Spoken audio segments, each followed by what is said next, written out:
स्वागत है आपका SKPCS एकेडमी में।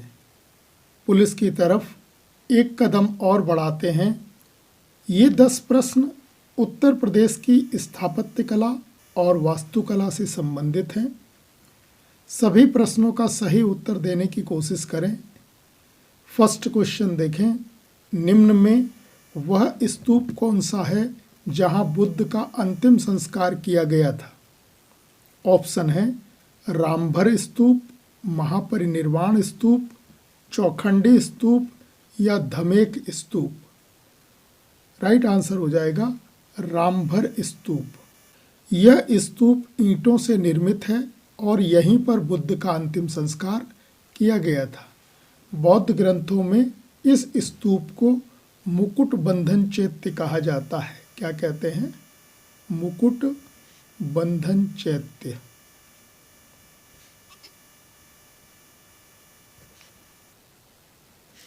स्तूप से तात्पर्य क्या होता है? स्तूप कहें या फिर चैत्य कहें, ये बौद्ध धर्म के पूजा स्थल माने जाते हैं, जबकि बौद्ध लोग मठों या विहारों में आवास करते हैं।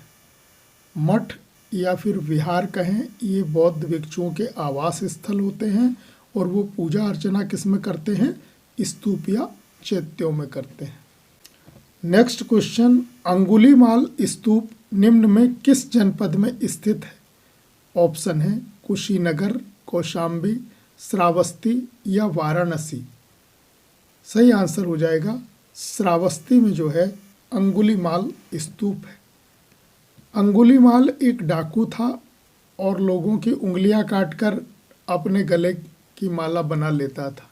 बुद्ध ने अंगुलीमाल में सुधार कर उसे बौद्ध धर्म में दीक्षित किया था। तो अंगुलीमाल स्तूप कहाँ पर है? श्रावस्ती में है। और श्रावस्ती में ही बुद्ध ने सबसे ज़्यादा वर्षावास किए थे, 21 वर्षावास। वर्षावास से तात्पर्य होता है कि वर्षा ऋतु के समय बुद्ध जो है एक जगह रुक जाते थे और वहीं पर प्रवचन करते थे। तो सबसे ज़्यादा वर्षा ऋतु में वे कहाँ रुके थे? श्रावस्ती में रुके थे। नेक्स्ट क्वेश्चन, सारनाथ स्तंभ शीर्ष के फलक या चौकी पर 4 पशु अंकित हैं। निम्न में कौन सा पशु चौकी पर अंकित नहीं है? कौन सा पशु नहीं है ये बताना है। ऑप्शन है हाथी, वृषभ, अश्व या व्याघ्र। सही आंसर हो जाएगा व्याघ्र जो है इस चौकी पर अंकित नहीं है। यदि हम सारनाथ स्तंभ शीर्ष को देखें तो उसका चित्र कुछ इस प्रकार से बनता है।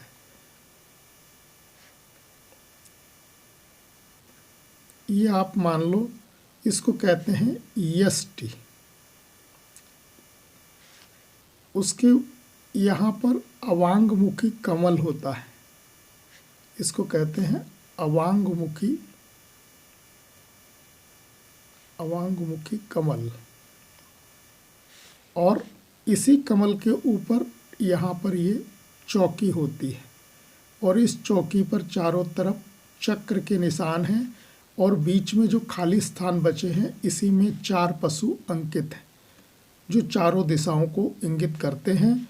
और इस चौकी या फलक के ऊपर जो है यहाँ पर 4 पीठ सटाए जो है 4 सिंह पीठ सटाए बैठे हुए हैं, उकड़ू बैठे हैं, जो चारों दिशाओं में मुंह किए उकड़ू बैठे हुए हैं।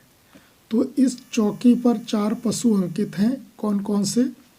हाथी, वृषभ, अश्व, व्याघ्र नहीं है इसमें। व्याघ्र की जगह क्या है? इसमें सिंह या फिर शेर अंकित है और ऊपर भी 4 शेर बैठे दिखाई गए हैं। और ये 4 जो पशु हैं ये चारों दिशाओं को इंगित करते हैं। 4 दिशाएं कैसे? तो आप कह सकते हो कि नॉर्थ, साउथ, ईस्ट, वेस्ट, इन चारों दिशाओं का अगर प्रतिनिधित्व की बात करें तो पश्चिम दिशा में अश्व है। पश्चिम दिशा में कौन है? अश्व। और पूरब दिशा में है हाथी, जबकि उत्तर दिशा में है सिंह या शेर और दक्षिण दिशा में है वृषभ। तो इनकी कभी दिशा आए इनको भी आप ध्यान रखना। और ये भी ध्यान रखना 26 जनवरी 1950 दिन कौन सा था? 26 जनवरी 1950 भारत सरकार ने जो है इसे राज चिन्ह के रूप में स्वीकार किया है। नेक्स्ट क्वेश्चन, सम्राट अशोक के एकात्मक स्तंभ मौर्य वास्तुकला के सर्वोत्तम उदाहरण हैं जो लाल बलुआ पत्थर से निर्मित हैं। यह पत्थर कहाँ से प्राप्त होता था? ऑप्शन है प्रयागराज, सारनाथ, फतेहपुर सीकरी, चुनार। सही आंसर हो जाएगा ये पत्थर जो है चुनार से प्राप्त होता था। और चुनार मिर्जापुर, चुनार कहाँ पड़ता है? मिर्जापुर में। तो मिर्जापुर से लाल बलुआ पत्थर आता था जिससे अशोककालीन एकात्मक स्तंभ बनाए गए हैं। एकात्मक स्तंभ से तात्पर्य है कि एक ही अस्म कहते हैं पत्थर को, तो एक ही पत्थर को काटकर ये पूरा बनाया गया है, इसको अलग से जोड़ा नहीं गया है। नेक्स्ट क्वेश्चन सुमेलित कीजिए। एक तरफ स्तंभ लेख हैं और दूसरी तरफ जिला दिया है उत्तर प्रदेश का कि इस जिले में स्थित हैं। आपको सही मिलान कर कूट में राइट आंसर बताना है। कहोम स्तंभ ये देवरिया में है, ये बात बिल्कुल सही है, देवरिया जिले में है। भीतरी स्तंभ लेख ये गाजीपुर जनपद में है, ये भी बात ठीक है। समुद्रगुप्त का अभिलेख प्रयाग, ये प्रयाग प्रशस्ति है जिस पर समुद्रगुप्त का अभिलेख खुदा है, प्रयाग में ही है। और सोगोरा ताम्रलेख ये गोरखपुर में ही है। तो इस हिसाब से राइट आंसर क्या हो जाएगा? 1 2 3 4 पहला वाला सही उत्तर हो जाएगा। नेक्स्ट क्वेश्चन, अशोक के निम्न में से किस अभिलेख में अकाल के समय राज्य द्वारा अनाज वितरण का वर्णन मिलता है? ऑप्शन है महास्थान अभिलेख, लंपक अभिलेख, सोहगोरा अभिलेख या निम्न में कोई नहीं। सही आंसर हो जाएगा सोहगोरा अभिलेख से जो है अकाल के समय अनाज वितरण का उल्लेख मिलता है। और सोहगोरा अभिलेख कहाँ है? गोरखपुर जिले में। गोरखपुर, और गोरखपुर किस नदी के किनारे है? राप्ती नदी। और वर्तमान में जो हमारे मुख्यमंत्री महोदय हैं योगी आदित्यनाथ, उनका संबंध भी गोरखपुर जनपद से ही है। महास्थान अभिलेख के विषय में भी ध्यान रखना। महास्थान अभिलेख पश्चिम बंगाल से प्राप्त हुआ है और इसमें महामात्यों द्वारा अकाल के समय लोगों की सहायता करने का उल्लेख वर्णित है। लंपक अभिलेख ये काबुल से मिला है। नेक्स्ट क्वेश्चन, निम्न में किस लघु शिलालेख में अशोक ने अपने आप को बुद्ध शाक्य कहा है? ऑप्शन है मास्की, भाब्रू, गुर्जरा या नेट्टूर। सही आंसर हो जाएगा मास्की लघु शिलालेख। इसमें अशोक अपने आप को क्या कहता है? बुद्ध शाक्य बताता है। और मास्की लघु शिलालेख कहाँ से मिला है? रायचूर से मिला है। रायचूर कहाँ पड़ता है? आंध्र प्रदेश। जबकि भाब्रू शिलालेख ये जयपुर से मिला है, जयपुर राजस्थान से। और इसमें जो है बौद्ध धर्म के त्रिरत्नों का उल्लेख है। कौन से त्रिरत्न? बुद्ध, धम्म और संघ। बुद्ध, धम्म और संघ का उल्लेख किसमें मिलता है? भाब्रू शिलालेख में, जो राजस्थान से मिला है।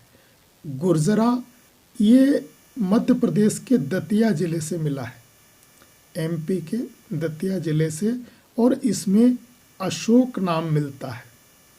जैसे जो शिलालेख हैं उसमें ये कहा गया है कि अशोक कहता है, तो अशोक नाम मिलता है। इसी प्रकार नेट्टूर में भी अशोक नाम मिलता है। और नेट्टूर जो है वो मैसूर से प्राप्त हुआ है, मैसूर कर्नाटक से मिला है। नेक्स्ट क्वेश्चन, मौर्य काल में भूमि से प्राप्त लगान कहलाता था। तो भूमि से प्राप्त लगान क्या कहलाता था? ऑप्शन है भाग, बलि, शुल्क या निष्क्राम्य। सही आंसर हो जाएगा भाग जो है वो भूमि से प्राप्त लगान को कहते थे। बलि एक धार्मिक कर था। बलि कैसा कर्म था मौर्य काल में? धार्मिक कर्म। इसी प्रकार शुल्क जो है वो आयात कर को कहते थे। आयात कर, इम्पोर्ट टैक्स। निष्क्राम्य ये निर्यात कर था।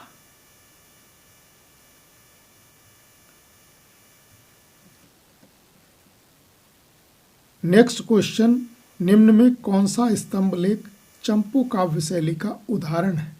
ऑप्शन है भीतरी स्तंभ लेख, इलाहाबाद स्तंभ लेख, कहोम स्तंभ लेख या दिल्ली मेरठ स्तंभ लेख। सही आंसर हो जाएगा इलाहाबाद स्तंभ लेख जो है वो चंपू काव्य शैली का उदाहरण है। चंपू काव्य शैली से तात्पर्य होता है गद्य और पद्य दोनों में लिखित।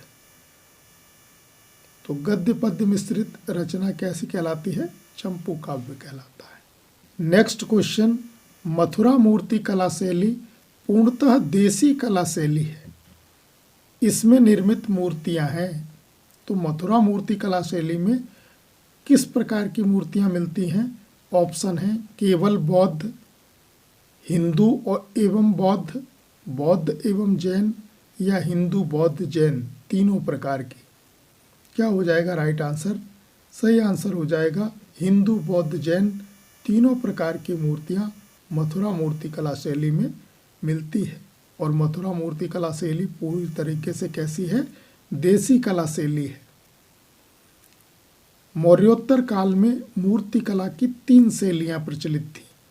एक तो मथुरा कला शैली हो गई, दूसरी गांधार कला शैली थी, गांधार कला शैली, और तीसरी थी अमरावती कला शैली।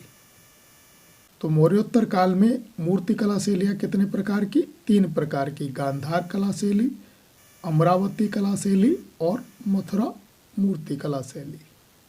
तो ये 10 प्रश्न थे, यूपी की वास्तुकला से संबंधित थे। इनको आप याद कर लें। 10 नए प्रश्नों के साथ शीघ्र मिलेंगे। धन्यवाद।